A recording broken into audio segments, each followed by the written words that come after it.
If you don't get nordvpn.com/Fightful, here's what I'm going to do. I'm going to find out about your big life events, and I'm going to break the news.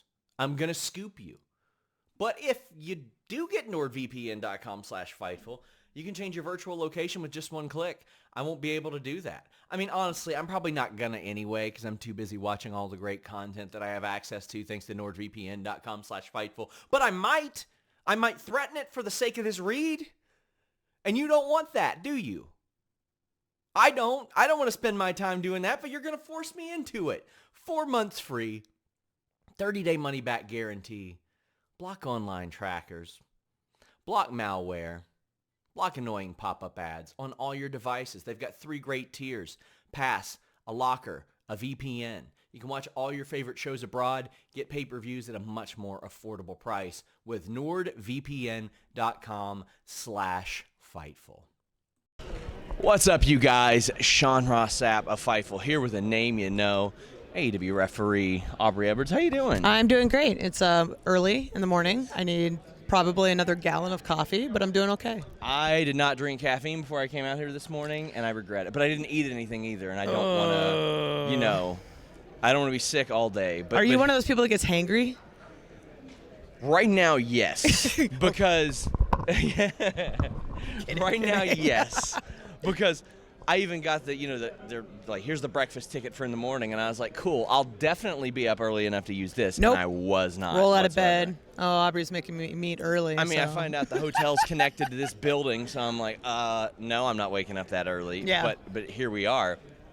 You were saying before we went on the air, you're a morning person. Very much so. Have you always been a morning person? I mean, I worked like an office job for a good 10, 12 years before I started in wrestling, so I'm very much used to the get up at 6 a.m., go through your routine, get in a car, commute, be in the office. You're there 8 to 5, go home, hit the gym maybe, like just the routine Monday through Friday. So when we started wrestling, I was like, wait, I'm not done working until midnight? Oh, God, what am I going to do? What all did you do at your office job? I was a video game developer. So well, I mean, like specifically, like within those things, like when you started out, I would assume you weren't at the same place you were or the same specific job title as when you ended. Oh, no, not at all. So I went to college to get my undergrad in computer science. Yeah. So I'm traditionally a programmer. And my first job, I started as a programmer working in tools for art pipelines and stuff. Mm-hmm. So basically as art goes from what the artist makes to what the video game actually renders, like there's a bit there that needs to run, and I was building that bit. Wow. So I did that and then eventually moved into what we call production in video games, which is a lot like a manager focused on both resource management and people. So you have a limited number of resources to make the game, so number of people, you have a particular scope that you're trying to make, and then you have a limited number of money, right, to bring in more people. So you're sort of playing that puzzle constantly and trying to just make sure that you can actually get this game on time and on budget and not have to hire an army of people that you then have to lay off after. So I did that primarily for my entire professional career. So I worked at like 4 different places, worked on 12 different games. And it's a pretty cool career to have. I mean, that's one of those things that, like, when you're a kid, you're like, I want to be a video game tester, not realizing it is what it is. It's not very glamorous. Exactly. Exactly. People are like, oh, you're working on video games. It's like, that I must still be sit fun. in a cubicle, guys. Like, yeah, it's still, like, it's still hard work. Like, you worked on AEW GM, right? Yeah, I did. That was sort of my project. So how did you bring that to them, or did they say? No. So AEW Elite General Manager was built by a team called Crystallized Games. They're actually based in Toronto. I got to visit them for the first time Toronto. When we went to Toronto. I was like, hey, I've been like on Discord with you guys for like the last 2 years. Can we actually like meet up? And we went and got Thai food. It was great. Anyway, I like to imagine you as the Discord troll. Like you're in there. No, not at all. Trolling random Discords. Not at all. Not at all. The more chat programs I have, the more I'm like, nope. Don't want to this. do it. Don't want to do it. Find a Slack. Let's stay on Slack, guys. But those guys basically pitched the game to us.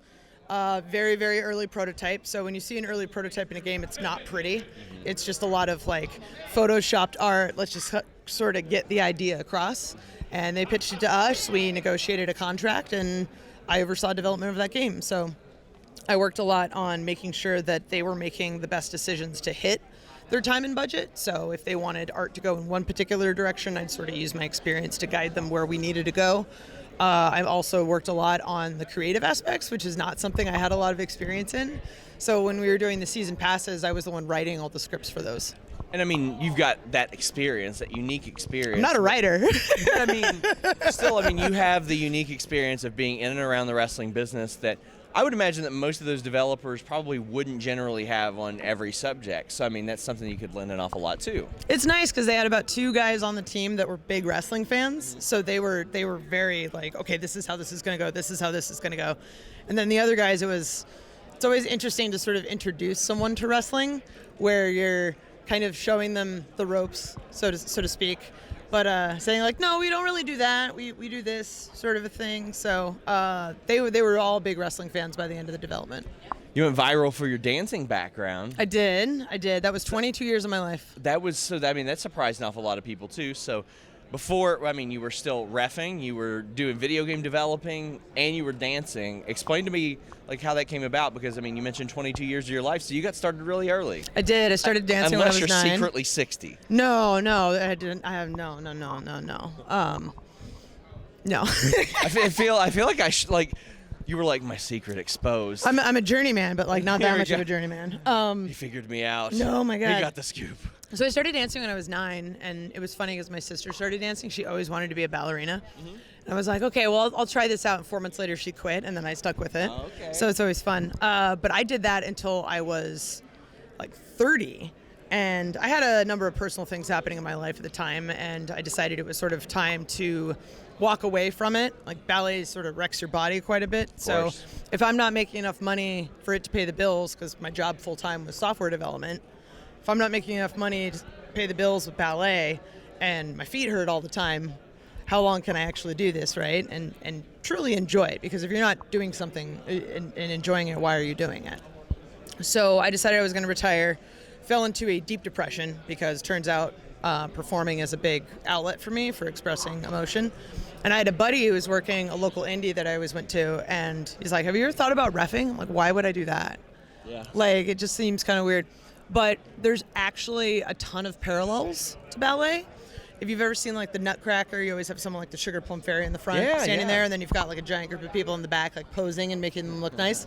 So you're helping put over the person who's on the poster. Yeah. They're the person who's making the money. So as a referee, I'm essentially doing the same thing. I'm just wearing pants now instead of tights.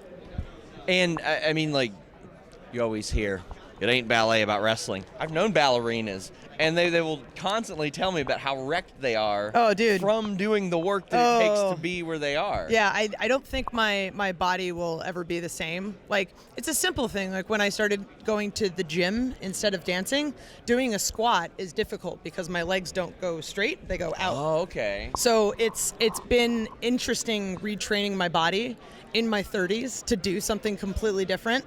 And there's a lot of times where the ballet does come in to help. Like, I have a lot of hip flexibility, so when I'm going up and down in the ring, it's not too terrible. But, I mean, I do walk away with bruises every day. Yeah. And, I mean, now you're featured weekly on national TV. That is quite the adjustment from what you said, being in a cubicle to being on cable TV every week. Well, even from ballet, because you spend 3 months rehearsing a 2.5-minute piece that you perform for a couple days and then never again. So it's really interesting to be doing something different every week. And I mean, when you're a part of these matches, and like you said, you rehearsed for 3 months to do a 2-minute piece. Now it's like you get together in the back. You're like, hey, what are you guys doing? Cool, great, awesome. Bam. And then even then, if you're in the ring and something's working, like, that's one of the beauties of wrestling, right? Like, you have that improv element to it. So if something's working, we kind of want to go a different route. We want to fill more time, like all of that, and just having that happen. You don't get to improv in classical ballet. Do you have anybody that tries to crack you in the ring? I mean, we've seen some situations like that where people will they'll do what they can to make somebody in the ring who's not supposed to laugh. Has that happened to you? Nyla did it once. I'm shocked. I know, right? Of all people. Yeah. We were on a podcast together called Hello from the Magic Tavern, where everyone plays like mythical characters. Yeah. And she was a cave explorer, and I was her like beneficiary. And there was a point in the podcast, I'm trying to say like the short version of this, where there was a chair in the ceiling that fell, and made me blind. So there was a wizard that gave my eyes back, and then I had 4 eyes. And then another chair fell from the ceiling. It's normal stuff. Just normal stuff. It's all improv. It's hilarious. It's a great podcast. So she ended up getting hit in the eye, and she rolls in and she goes, a chair destroyed my vision. And I'm just like trying not to laugh because this stupid inside joke. And Ruby's like, what's going on? I'm like, don't worry about it. And I mean, now you're doing so many different things with AEW, from the podcast to helping with AEW Elite GM to reffing in the ring. Are there any other duties that you have that we might not even know about? I mean, I try and just fill in wherever I can. I really enjoy my job. They've given me a lot of opportunities, and I want to help AEW be as successful as possible. So anytime there is something that comes up where someone needs help, and it's just a matter of like reviewing something, or, I mean, really boring stuff like, hey, can you help us build our GDPR policy? Think about it. Aubrey Edwards, so much has happened since our camera went off. I had someone go and get me a cup of coffee, and I was so happy. And then I saw someone that I haven't seen in a while, got up and hugged them. Yeah. And now it's all over your carpet. I like the smell of coffee, to be honest with you. Good. I've never drank coffee. What? But I love the smell of coffee. It's my favorite smell in the This world. is how I survive. I mean, well, my camera didn't survive. It's like It died. Your card is full. So what I'm doing is I'm going to blame Shaza McKenzie because that's just What did she do? existed in the world I of love my memory Shaza. card. I love Shaza. Listen, I am going to fight Shaza McKenzie in a diner one day. It's going to happen. I'll pay money to see that. Do you think that I stand a chance at beating her? I mean, Shaza's tough. She is tough. She's tough. She is tough. I really wanted her to suck at wrestling. That way I control her. But she's actually pretty good.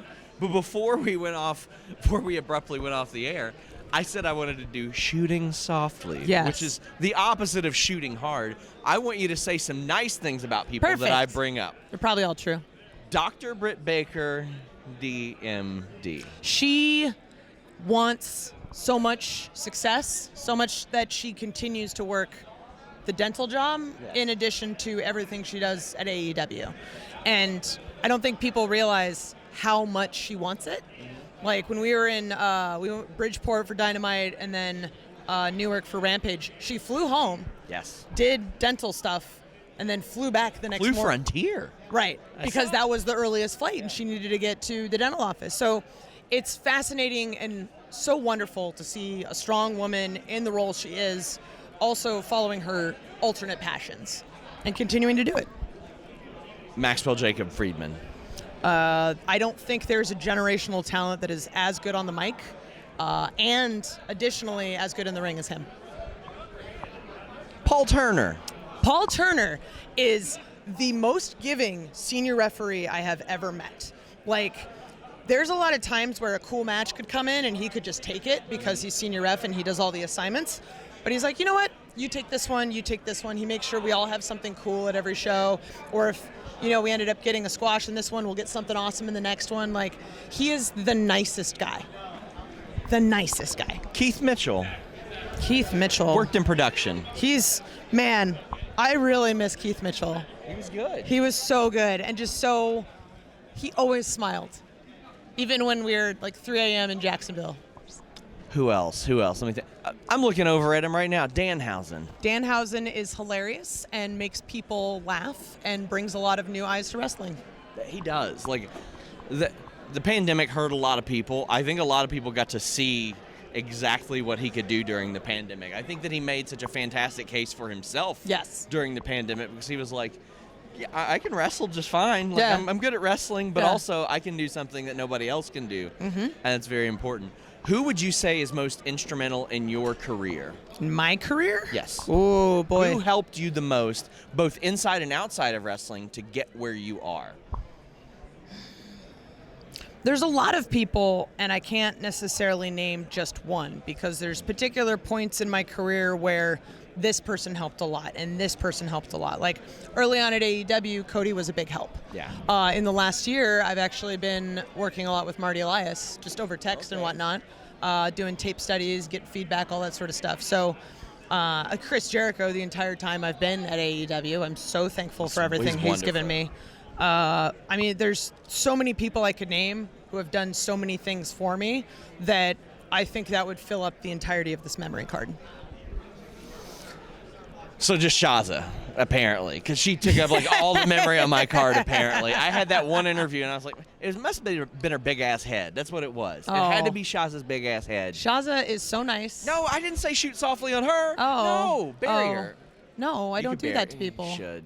You really should. You should consider it. No. I think that'd be great. No, Shaza's great. And, I mean, when she had the story about pre-pandemic where she had a whole month of bookings, just coming to the States and just killing it. Despite the fact that I do want to, like, drop her face first over a stove that's turned on, like, I was sad about that. I was very sad. I think we all were. I love watching people who hustle, and I hate seeing things happen that are out of their control. I just hate the inconvenience more than anything, because everybody hates to be inconvenienced, but that is like the ultimate inconvenience. I think so, but I'm very much a control what you can control type person. Okay, that's and fair. We couldn't really control the pandemic, so I think she ended up making the most of it, and she's still seeing a lot of success. You've made the most of things. Tell the people where they can find you, what all you're up to. You got the podcast as well. That's right. You can find me on Twitter and Instagram at Ref Aubrey. You can listen to the official podcast of All Elite Wrestling, AEW Unrestricted. New episodes every Thursday on all of your favorite podcast platforms. Video episodes on Monday. And, of course, you can see me on Elevation, Dark, Dynamite, and Rampage weekly. I'm everywhere. Aubrey, thank you so much for taking the time. Thank you. You dropped a nice scent of coffee. You get that all day? It's almost all dried up. It smells so good, though. It really does. Guys, until next time, we're out.